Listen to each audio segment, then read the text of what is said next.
Incansable exegeta y transmisor de tradiciones poco estudiadas en nuestras instituciones académicas.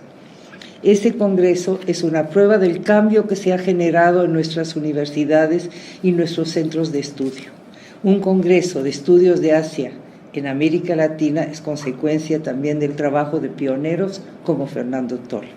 Sin embargo, aunque ese es un homenaje a Fernando, no puedo hablar de él sin incluir a Carmen Dragonetti, su compañera, colaboradora, con la que ha compartido tantos años de vida y con la que ha escrito innumerables textos. Es por eso que, parafraseando a lo que se decía de los reyes católicos, tanto monta tanto Carmen como Fernando. Y a partir de ahora me referiré a Fernando Tola y Carmen Dragonetti. Cuando conocí a los Tola eran ya leyenda entre los que intentábamos fomentar un interés por Asia. Y me impresionó la sencillez de ambos, su vasta cultura, la elegancia de Fernando, el sentido del humor de Carmen y esa interacción de cariño y complicidad que había siempre entre ellos. La obra de Tola y Dragonetti abarca una gran variedad de temas y debo de confesar que tengo pocos conocimientos sobre algunos de ellos. Es por eso que me referiré brevemente a los aspectos de esta obra que me ha enriquecido como estudiosa y como docente. Aún así no puedo pretender hacer justicia a lo que ellos han aportado. En primer lugar, en sus libros y artículos en los que comparan a la filosofía de la India con la filosofía occidental, no solamente he aprendido mucho sobre la actividad filosófica en la India, sino que me ha dado argumentos en contra de mis propios pleitos con estudiosos occidentales sobre la existencia o no de pensamiento filosófico fuera de Occidente.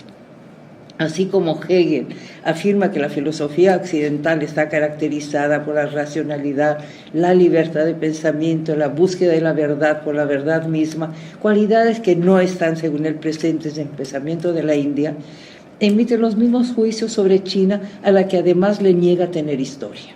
De la misma manera que la existencia de la filosofía en la India es negada por filósofos occidentales o estudiosos de la filosofía, también la es de la de China, y así como los manuales de filosofía antigua comienzan con la filosofía griega y no mencionan a la India, tampoco hablan de China.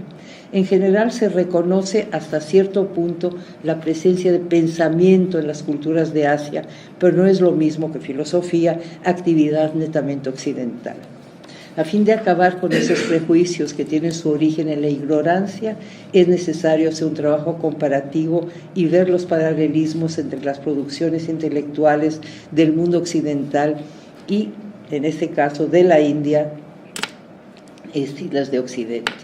Es ver cuáles son los problemas similares en ambos pensamientos, comparar las soluciones que se proponen. Eso es lo que hacen Tola y Dragonetti con el rigor que los caracteriza y con sus profundos conocimientos tanto filológicos como filosóficos de ambas tradiciones. Así descubrimos un mundo occidental que no es necesariamente del todo racional, que los dogmas culturales en la India basados en la fe tienen su paralelo en dogmas culturales en Occidente, en la creencia de Dios, en la inmortalidad del alma, etc., que aún la libertad intelectual existió tal vez en mayor grado en la India que en el mundo europeo moderno y que la tolerancia no fue una característica de la Europa cristiana. El estudio de la unidad de las dos culturas debe ser acompañado del examen de las diversidades entre ellas en las que manifiestan su identidad. Aquí voy a saltar algo porque ya pues... Una de las obras más significativas de los Tola para mí ha sido la traducción del Sutra del Loto.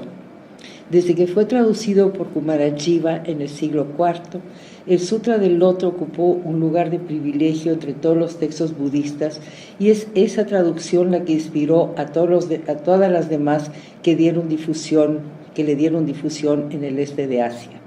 Como dice Zeng Rui, discípulo de Kumarajiva, el Sutra del Loto, o Fa Huan Ching, es la fuente secreta de todos los Budas y la más pura encarnación entre todos los sutras. Y según él, contiene todas las enseñanzas fundamentales del budismo. El Sutra del Loto, como dice C.K. Yang, es una obra monumental que describe un mundo de fantasía en el cual los dioses y los demonios juegan sus papeles dramáticos en lapsos de tiempo casi sin límites, cuando el Buda Shakyamuni dijo sus palabras de verdad eterna, en la que se señala que el despertar de la naturaleza de Buda, presente en todo mortal, es el único medio para la salvación tanto personal como universal. La naturaleza del texto del Sutra del Loto, cuya fuerza radica más en la imagen y en la evocación que en la discusión doctrinal y filosófica, en la parábola y la imagen poética más que en razonamiento lógico, propician su uso como instrumento mágico en el ejercicio de la búsqueda de la salvación. La recitación, la invocación y la repetición son en sí mismos un programa de práctica espiritual que ayudan al devoto a encontrar la verdad y acercarse a la iluminación. Las invocaciones, recitaciones y lecturas colectivas aunadas a ciertas prácticas que la acompañaban propiciaron la creación de grupos de devotos en donde curiosamente había una fuerte participación femenina. Esos grupos, por la naturaleza misma de sus seguidores, quienes generalmente pertenecían a las clases menos privilegiadas, fatalmente conducían a la formación de grupos rebeldes. Y así está la conexión con China para mí. La sociedad del loto blanco, instrumental en la rebelión de los turbantes rojos en la China del siglo XIV, surgió como una rama del budismo Tiantai. Elementos de la ideología del loto blanco y sus prácticas persistieron a través de la historia de China y estuvieron presentes en movimientos rebeldes durante las dinastías Yuan, Ming, Qing y hasta el movimiento de los Boxers en 1900. El libro de Tola y Dragonetti no es meramente una traducción de un texto importante, es un verdadero acontecimiento intelectual. Por primera vez, una visión en español es producida directamente del original sánscrito, lo que convierte a los maestros Tola y Dragonetti en modernos Kumarajiva en el ámbito de la lengua española. El que tuviéramos que esperar tantos siglos para que se hiciera una traducción refleja limitaciones que apenas están siendo superadas con estudiosos del calibre de Tola y Dragonetti. Yo no sé cuán largos fueron los años que necesitaron los autores para completar tan monumental tarea que combina el conocimiento, el rigor académico, con una elegancia de estilo que hace resaltar la calidad poética de un texto que ha alimentado espiritualmente a un número infinito de seres humanos. Finalmente, quiero mencionar otra de las magníficas obras de Tola y Dragonetti, la publicación de 1991 al 97 de la Revista de Estudios Budistas, que, según los editores, pretende contribuir a la difusión del conocimiento del budismo en el mundo de habla hispana y está dirigida a estudiantes, profesores, investigadores, escritores, artistas, intelectuales y al gran público en general que quieren enterarse de lo que es el budismo, de su historia, de sus grandes figuras representativas, de los aportes que hizo a la humanidad, de los valores que propicia. La revista, bella en su presentación, rica en contenido, tuvo 12 ejemplares, lo que considero, sin embargo, una verdadera hazaña en nuestro mundo de habla hispana, en donde esta clase de proyectos tienen poco apoyo. Gracias, pues, Fernando, gracias, Carmen, por todo lo que han logrado y lo que nosotros hemos aprovechado y de lo que también enriquecerá a las generaciones venideras. Ese es Fernando. Por cierto, en mi vida conociendo a los Tola, como dijo Carmen, pues es como los Reyes Católicos, no puedo hablar de uno sin hablar del otro. Y para mí pues son una pareja, como también para mi esposa son una pareja. Y esta es las fotos más recientes que tengo de él, que las tomamos en San Francisco hace ya pues como unos 4 años, o sea que tendría 96, 97 por ahí, ¿ya?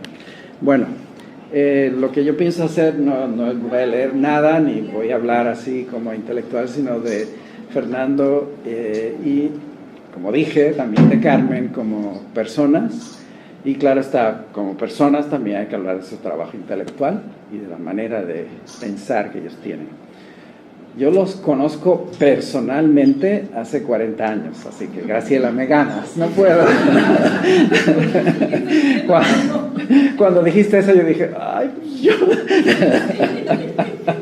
Pero conocí ese trabajo y de hecho una de mis primeras publicaciones fue una reseña de uno de sus libros y después escribí varias reseñas. La última vez que las vi me dicen, ¿hace tiempo que no escribes reseñas? Y digo, ay, pues que estoy medio ocupado. Bueno, y entonces cuando fue el Congreso Internacional, el SICHAN aquí en México, el mismo año que se fundó ALADA, fue la primera vez que los conocí personalmente y claro, los estaba buscando y ellos también estaban buscando a la persona que escribía reseñas tan halagosas, ¿no? Bueno, así que los conocí en México, luego los volví a ver en Nueva Delhi. Si estuvieran ellos aquí, pues diría más porque fue una experiencia increíble, de ellos burlándose de mis costumbres gringas y yo burlándome de sus costumbres sudamericanas. En India pues el balance es difícil, ¿no? Bueno, y estuvimos en Patna, en Nalanda, luego vinieron a Ann Arbor, que los invitamos, a Michigan. Luego los vi en Kioto, donde también tuvimos grandes experiencias paseando por Kioto.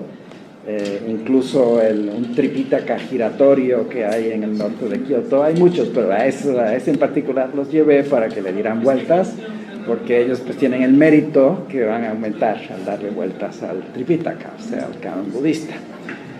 Luego los vi en Lausanne, donde también gozamos muchísimo, y en Atlanta, y finalmente en Berkeley, donde estuvimos para un curso que enseñamos con otros profesores. Éramos como 5 profesores, ellos 2 y yo, y otros 2 que no recuerdo ahora en este momento, y también nos divertimos muchísimo. Estas fotos son de esa experiencia en Berkeley, pero las tomamos en San Francisco, un día de paseo en San Francisco. Bien. O sea, el estilo de Fernando es pues indescriptible, porque primero es una persona callada al parecer, suave en su estilo, pero de un rigor intelectual y de un sentido del humor increíble. O sea, yo nunca había oído tantos chistes argentinos, digo, peruanos argentinos, porque había también del Perú. Como se ha dicho ya, trabajaban como equipo, o trabajan como equipo. Yo no había visto, porque nunca he visitado a Buenos Aires, desgraciadamente, y ahora tengo que regresar a enseñar, si no me iba a Buenos Aires a verlos. Pero de todas maneras, en Berkeley tenían una oficinita que les habían puesto y trabajaban en una mesita, pues, como digamos, 2 veces el ancho de esta mesa, y él se sentaba a un lado y ella a otro, y con el mismo libro, y era ahí, ¿no? Como la cosa de ella le decía usted. Me explicaron por qué en Argentina eso no es igual que en el resto de Latinoamérica. Le decía usted y él le decía usted, y ahí trabajaban los dos, ¿no?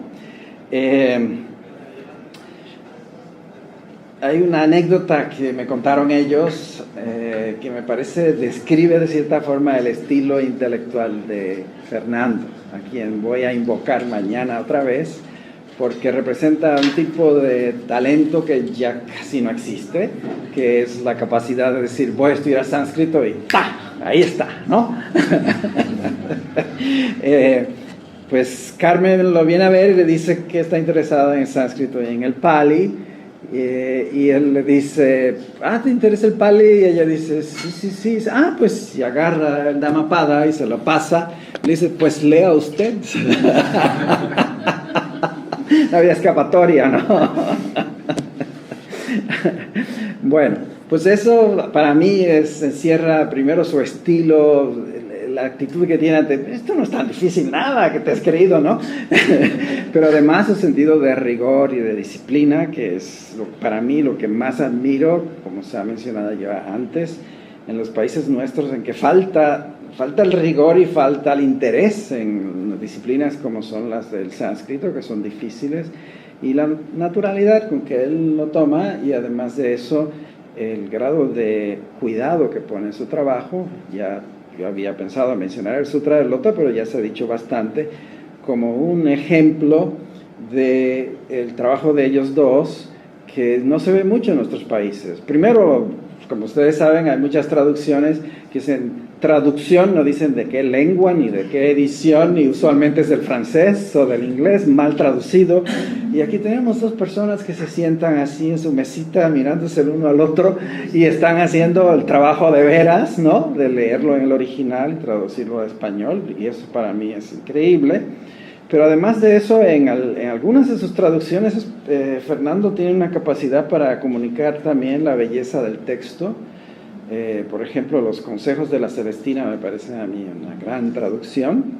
Se llaman Kurta Nimatam en sánscrito, y él los tradujo al español. Bien.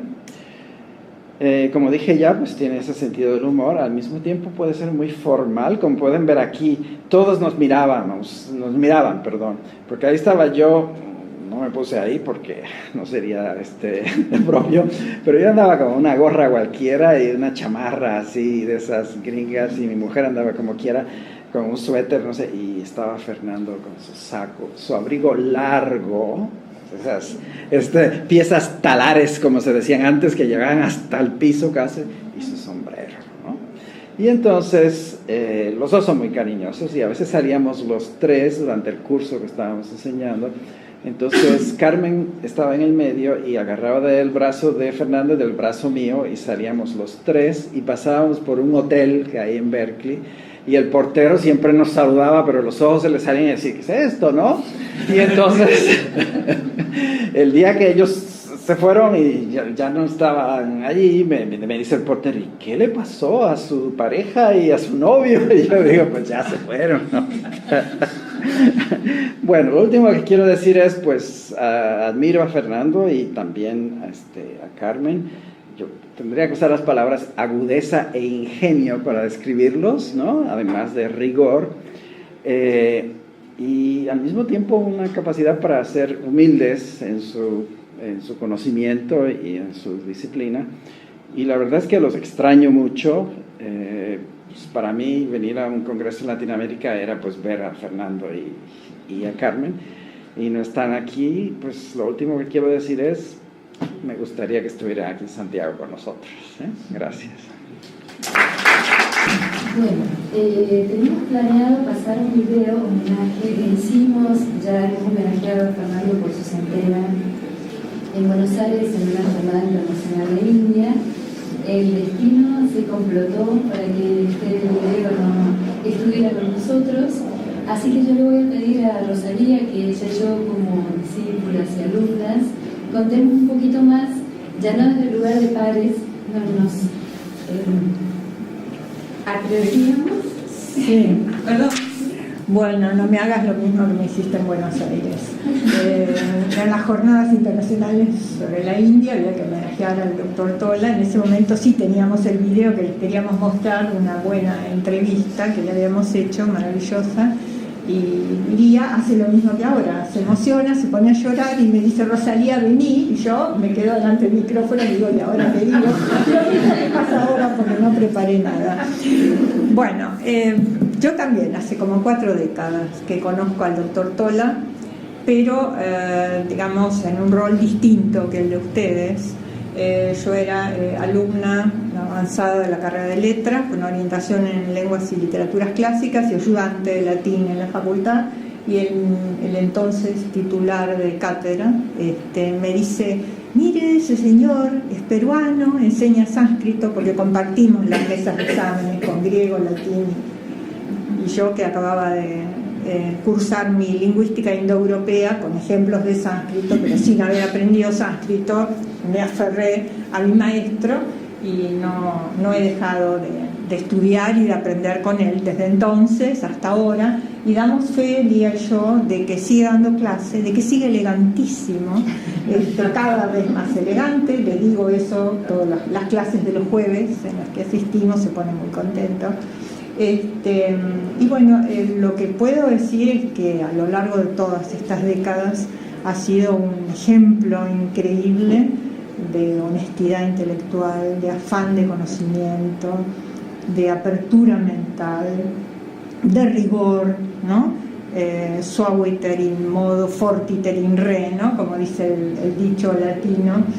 Y que bueno, le debo todo prácticamente, porque fue mi director como becaria del CONICET, mi director cuando ingresé en la carrera de investigador científico, fue mi director de tesis de doctorado sobre las doctrinas brahmánicas a través de las fuentes griegas y latinas, fue el que me hizo el prólogo de mi libro Budismo y Mundo Greco-Romano. A él le voy a dedicar mi libro Introducción al Védico, que sale ahora, que está en prensa en la Facultad de Filosofía y Letras. Gracias a él está ahora la cátedra de sánscrito a mi cargo en el área, digamos, de letras clásicas de la facultad, porque con él aprendí sánscrito. Él daba sánscrito para la carrera de filosofía como optativa de la optativa filosofía de la India, una optativa de segundo grado, digamos.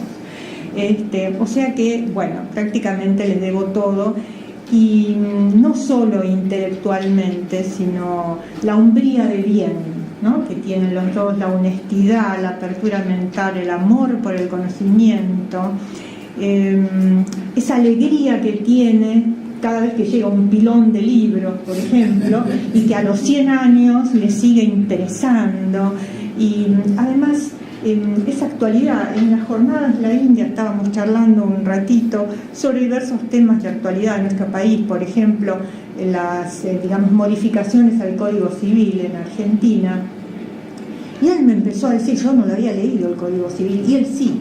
Y me empezó a comparar con el de México, con el de Inglaterra. Yo me hacía chiquitita, lo pensaba, Dios mío, este hombre a los 100 años está realmente súper actualizado en todo.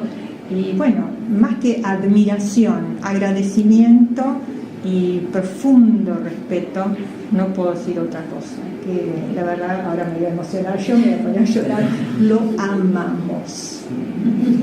Gracias. Sin llorar en público, pido disculpas, es así como un papelón. Yo solo quiero decir que a Fernando lo conozco desde la década del 90, estaba estudiando estudios orientales y bueno, una compañera nos cruzó con sus cursos y ahí quedamos para toda la vida. Es un amor, como dice Rosalía, increíble. Quería contarles que hace poco la vida también es generosa y todas las cosas que no dio por algún lado, dio por otras, porque la India invitó a un grupo de indólogos de todo el mundo, entre los cuales estaba Fernando, lo cual nos pareció maravilloso, que a sus 100 años llegase esto. Nuestra opinión personal es que India en algún sentido merecía darse ese gusto y también Fernando sentirlo. Y bueno, fue un viaje maravilloso porque pudieron hacerlo con toda la familia, inclusive con sus nietas. Su nieta menor tiene 9 meses, no tiene un año todavía, así que fue toda una aventura. Y él estaba fascinado porque los yernos nunca habían ido a la India y se enamoraron de India, así que era la labor cumplida finalmente. Y sí, una cosa que es importante, que da la pauta de quiénes son, es que Carmen me aclaró que en realidad ahora, bueno, ya con Fernando con 100 años, no podemos mantener los cursos que tenemos todos los jueves, porque en realidad Fernando ya no va a trabajar más 7 días, va a trabajar solo 5. Entonces, bueno, esos son Carmen y Fernando, ¿no? Creo que me remito al ejemplo de vida permanente. Agradecemos mucho el privilegio de conocerlos, somos muchos los discípulos, lamentamos haber sido solo nosotras dos las que estamos acá, agradecemos mucho esto, con maravilla vemos esta grabación que se está haciendo porque ahí tendrá el maestro otro gusto más, así que muchísimas gracias a todos por estar, a los que han sido oradores, muy generosos y un gusto nuestro. Gracias.